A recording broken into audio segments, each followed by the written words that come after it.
انہوں نے ہاتھوں کی چٹکی بجاتے فرحت بخش انداز میں کہا تو آفندی صاحب ان کے قریب ہوتے ان کی آنکھوں میں جھانکنے لگے۔ اور ایسا کون سا جادو کریں گی آپ بیگم صاحبہ؟ آفندی صاحب نے آنکھیں سکیڑ کر بشاشت سے انہیں دیکھا۔ مہرون کام والی ساڑی پہنے، جس کا بھاری پلو پیچھے لٹک رہا تھا، پیروں میں بیڈ سول اور دونوں ہاتھوں میں سونے کے بھاری کنگن، کانوں میں بڑے بڑے سونے کے جھمکے اور گلے میں انہوں نے سونے کی ایک لمبی مالا پہن رکھی تھی۔ ساڑی کے اوپر ویلویٹ کی مہرون ہلکے کام والی شال اوڑھ رکھی تھی جو انہیں سردی سے بچا رہی تھی۔ خوبصورت چہرے پر تھوڑا سا میک اپ انہیں مزید دلکش بنا رہا تھا۔ 50 کی عمر میں بھی وہ 25 کی لگتی تھی۔ وجہ صرف ان کا ہر روز اسکن فیشل باڈی اور فگر کو مینٹین کرنا تھا۔ میں ساری ڈشز سے ویج نکلوا دوں گی اور جب وہ نان ویج کھانا بن جائے گا تب میں اسے کھانے میں موجود ویج کے ٹیسٹ کو تبدیل کرنے کے لیے اسے دوبارہ سے تڑکا لگا دوں گی، جس سے ویج کی اسمیل بھی ختم ہو جائے گی اور ڈش کو ایک نیا ٹیسٹ بھی مل جائے گا۔ انہوں نے کرتی سے حل نکالا تو آفندی صاحب متاثر ہوئے بنا نہ رہ سکے۔ پھر اگلے ہی پل وہ ایک ایک ملازم کو کام پر لگا گئی اور جلد ہی ویج ڈشز کو نان ویج میں تبدیل کر دیا گیا۔ یہ تھے آفندی درانی اور ان کی سگڑ بیوی فریال آفندی، جن کے 4 بچے ہیں۔ سب سے بڑا بیٹا میر ہرمان خانزادہ، جو گرینڈ کریملن سے دور سینٹ پیٹرز برگ اپنے ڈاک ہاؤس رہنا زیادہ پسند کرتا تھا۔ اس کے بعد چھوٹا بیٹا اے جے، جس کا پورا نام امر جیک تھا۔ امر اس کا خاندانی نام تھا اور جیک اس نے روس میں آ کر رکھا تھا۔ اس کے بعد ان کی ننھی سی شرارتی سی 2 بیٹیاں۔ پہلے بات کرتے ہیں نازلی کی، جس کے بارے میں مشہور تھا کہ وہ لوگوں کے ساتھ ایسی چالیں کھیلتی تھی کہ اسے دیکھ کر شیطان بھی اپنے کانوں پر ہاتھ لگائے۔ اور دوسری بیٹی ایلف، جو حد سے زیادہ مغروری اور بگڑی ہوئی تھی، اسے دنیا دیکھنا اور ہر جگہ کو ایکسپلور کرنا پسند تھا۔ اب بات کرتے ہیں گرینڈ کریملن پیلس کی، جو اس وقت آفندی صاحب کی ملکیت تھا۔ وہ ماسکو کے سب سے امیر ترین شخص تھے۔ سب سے زیادہ ماسکو میں ان کی بلڈنگز اور ان کے بزنس پائے جاتے تھے۔ ان کے پاس اتنا پیسہ تھا کہ وہ چاہتے تو آسانی سے پورا ماسکو بھی خرید سکتے تھے۔ حالانکہ ماسکو میں رہنے والے لوگ ان کے خاندان کو بلینئر مائنڈ سیٹ کہتے تھے۔ ان کی رہائش گرینڈ کریملن پیلس کی تھی۔ وہ اس قدر خوبصورت تھا کہ اسے دیکھنے کے لیے لوگ دور دور سے آتے تھے۔ اس عمارت کی چوڑائی کافی رقبے تک پھیلی ہوئی تھی۔ پیلس کو سفید، گولڈن اور زنک رنگوں کے امتزاج سے تیار کیا تھا۔ بعض لوگ اس پیلس کو وائٹ پیلس بھی کہتے تھے۔ پیلس کے اندر جائیں تو جدید طرز کے لال رنگ کے پردے ہر کھڑکی کے آگے موجود تھے۔ محل کے روف وال پر ستائشی جھومر لگے تھے۔ پورے محل میں قالین بچھا تھا، البتہ سیڑھیوں کے راستے میں سرخ رنگ کا نرم کپڑا مڈ میں موجود تھا۔ ہر کمرہ ایک سے بڑھ کر ایک تھا۔ کہا جاتا تھا کہ اگر ایک دفعہ پیلس کی تعریف شروع کر دو تو دن سے رات ہو جائے مگر محل کی خوبصورتی کے قصے نہ ختم ہوں۔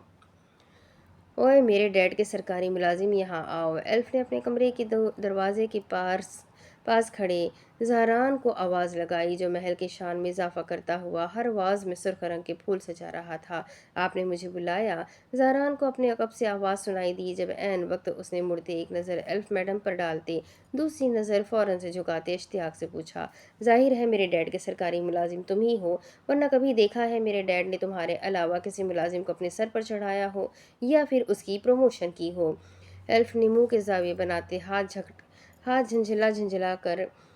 جھلا کر بولتے 2 ٹوک لہجے میں تپانے والی مسکراہٹ اس کی جانب اچھالی تو زہران سرخ گلابوں کو میز پر رکھتا اس کے قریب آنے لگا۔ میڈم آپ کو کوئی کام ہے مجھ سے؟